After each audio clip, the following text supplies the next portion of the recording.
Coming up today here on the Raiders Report, the Silver and Black got great news from the NFL, and I'm going to tell you why this is going to make you happy. Quite frankly, Tom Brady, John Spytek, Pete Carroll, they need to see what this good news is because you need to plan accordingly. Then, should the Raiders franchise tag Tre'von Moehrig? ESPN recently put out an article saying that there is a possibility. I'm going to give you my 2 cents on whether or not Las Vegas should tag Tre'von Moehrig. Now, reminder, this is going to be the craziest offseason that we have ever covered here on this show, and it's going to be a wild one for everyone. Hit that subscribe button. Make sure your notifications are turned on, because if the Raiders trade for somebody, we'll go live. If the Raiders sign anybody in free agency, we'll go live. If the Raiders do anything, I promise you, we're going to do everything in our power to make sure that we are keeping you up to date 365 all offseason long. So the news that ended up happening today from the National Football League that is really, really good news, especially for the Raiders. Now, technically,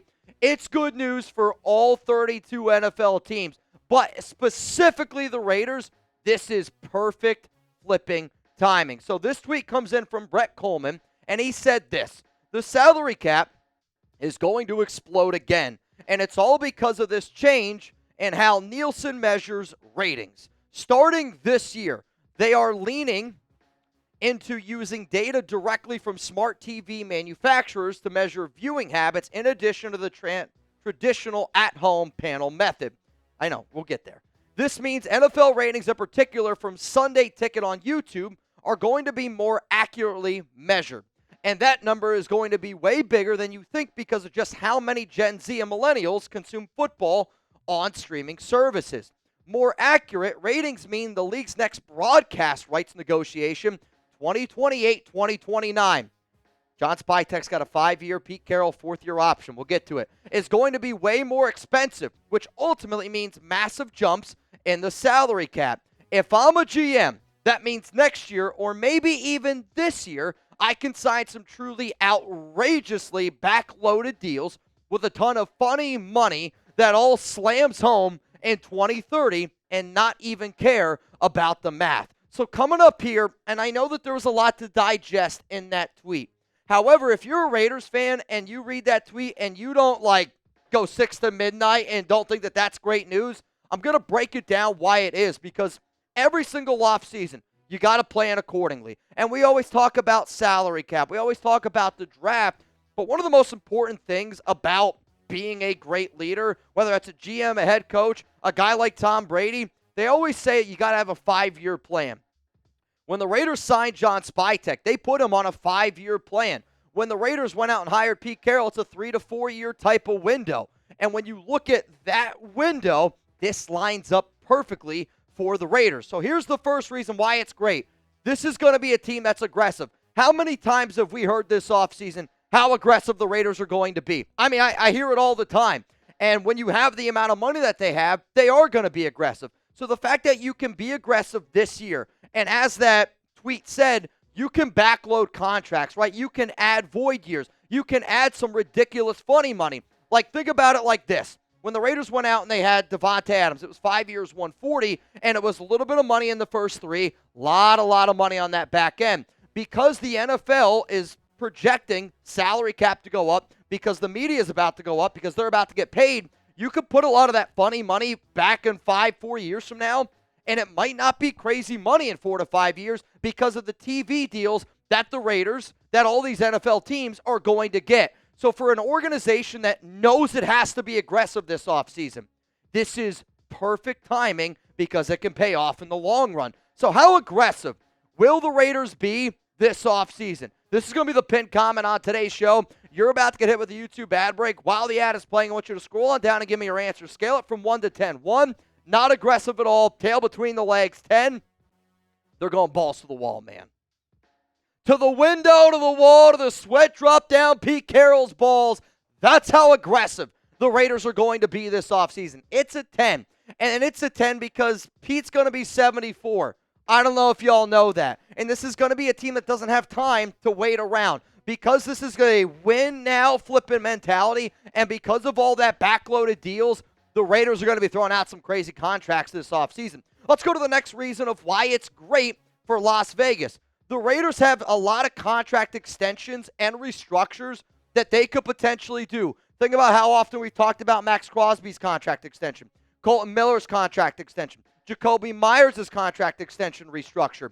The fact that Crosby already has 3 void years until 2029, that's perfect for Crosby. If I'm the Raiders, I also look at anybody that doesn't have guarantees, and I try to get them some extra money down the road, 2028, 2029, because once that salary cap goes up, you're going to be able to pay a lot of those players when maybe right now you're going, I don't know if we're going to be able to do it. Knowing that the TV deals are going to go up, now you're sitting there going, all right, I can do these restructures. I can give these extensions, which helps out the Raiders lower their salary cap for right now. Let's go to the next reason here, and it's the biggest one. Spytek and Pete Carroll is a 3 to 5 year window. They gave Pete a 3-year deal with a 4th-year option, which ends in 2028.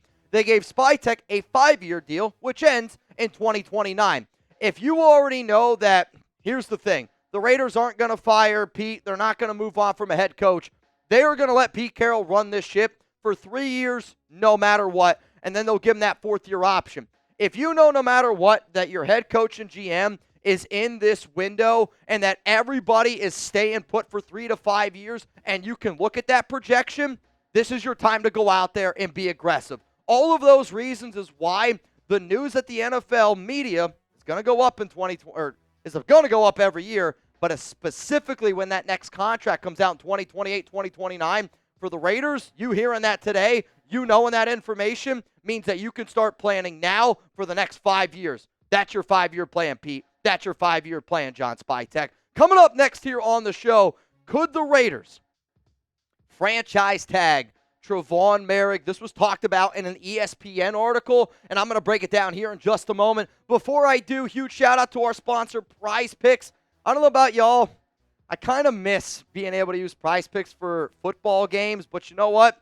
Basketball's here. Baseball's right around the corner. And if you go to prizepicks.com/CLNS, just make sure that you use code CLNS because they are America's #1 daily fantasy sports app. PrizePicks also offers weekly promotions that can lead to big payouts like Taco Tuesday. Each Tuesday, PrizePicks discounts select player projections up to 25% to provide even more value for your lineups. PrizePicks puts their members first, so all withdrawals are fast, safe, and secure. When my picks hit, I can get my money in as quick as 15 minutes.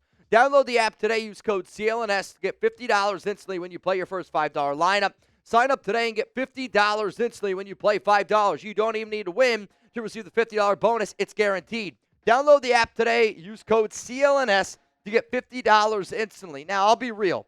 This is not my lineup.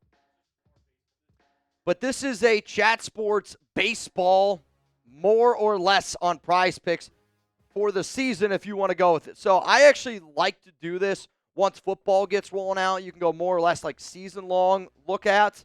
But you can do it for baseball. Like, I love watching Paul Skeens. When Paul Skeens pitches, I take it upon myself to sit down and I try to watch him a little bit because he's like must watch. And if there are certain players that you know for a fact that you're going to sit down and watch, like I'm a Mets fan. There's going to be every time Juan Soto steps up to the plate, I'm going to be watching Juan Soto when I can. So knowing that, just put a little bit of money down. You have an opportunity to win some. It gives you a chance to watch a sport and enjoy something that, I'll be real, I don't really watch baseball in the regular season. I watch it in the playoffs. I watch playoff basketball. If Prize Picks can make me watch regular season baseball and regular season basketball, if you are actually a hoop head or a seam head, you are going to really love Prize Picks. So that link's, again, down in the comments, down in the description of today's show. Darren says the Mets suck. Darren, you stink. Coming up, could the Raiders franchise tag Tre'von Moehrig? Darren, it's all love, man. But this is going to be a topic of conversation, and I only say that because the NFL franchise tag window is opened today, and it goes all the way until, I believe it's like March 4th, 4 p.m. Eastern time. And in an article by ESPN, this is what they had to say about the Raiders using the franchise tag in 2025. The Raiders have used the tag on only 6 players in club history. Most recently, Josh Jacobs in 2023. Safety Tre'von Moehrig is among the few free agents the Raiders could try to retain. Moehrig is expected to generate interest in free agency after posting career highs in tackles, passes defended, and quarterback hits. However, the franchise tag for safeties is close to $20 million more than Moehrig's projected market value. So when you think about how much money it's going to cost, if the Raiders wanted to tag Moehrig, it's going to cost them $19.6 million in 2025. That's a lot of money for a safety. The franchise tag window, again, 4 p.m. Eastern time, even though ESPN believes that the Raiders could tag Moehrig, and we all know, he's a really good player who I did think got better and better and better, and he struggled a little bit early on, but I think he struggled because he had to deal with Paul Guenther's defense. Then you got to deal with Gus Bradley's defense, and now you get to go out there. Though, actually, I don't think he dealt with Paul Guenther's defense. I don't think that he did. He dealt with Gus Bradley's defense. Then he gets a brand new defense with Patrick Graham. But when you saw that he got to learn that PG system, struggled in year 1 in 2022, but then in 2023 did better, and then did better again in Patrick Graham's system. So here's going to be my question. Do you tag him, or do you let Moehrig walk and test the open market and free agency? I'm going to give you my answer after this YouTube ad break, but I want to let you know. Type T for tag, or you can just type tag, or type let walk. What should the Raiders do with Tre'von Moehrig? I love Moehrig, and I want the Raiders to try to re-sign him, but I am not interested in franchise tagging number 7 at $19.6 million because I don't think he's going to get $19.6 million on the open market. Quite frankly, if he gets anything over $16 million, that's going to be a lot. Now, when you look at his overall market value, and I looked at from Spotrac and PFF, Spotrac has him getting somewhere at 15.7. PFF has him getting somewhere about $15 million per year.